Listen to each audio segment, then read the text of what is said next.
Kanjeng Nabi utus ben Allah kangkui madepak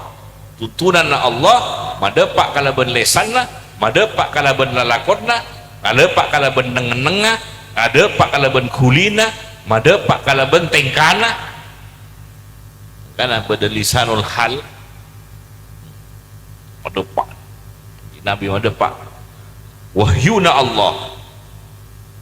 madepak wahyuna Allah, madepak ajaran Allah, madepak tuntunan Allah, madepak kalaban lesanna, bersih pada pak kalaban tengkana, bersih pada pak kalaban perbuatanna, bersih pada pak kalaban sifat-sifat tak, kalaban bersih pada pak kalaban kuli ben nengah utusan Allah. Wa ma Muhammadun illa rasul, utusan aku pada pak detik kulina kanjing Nabi annenga akulina dora ada pak saja utusan. Itu ban kau datang tretan ngutus ada bisa kalau datang tretan ngutus nikah ngutus orang ben orang ngutus orang pokok nama ada pak sorat kikan sorat pun tak sampai ke kulin nengah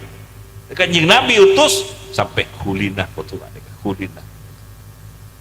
ini contoh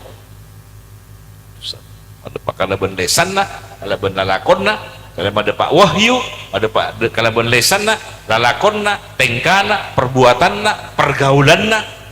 niatanlah pencuan kabin karena takut kana lakum bi Rasulillah uswatun hasanah liman kana yarjullah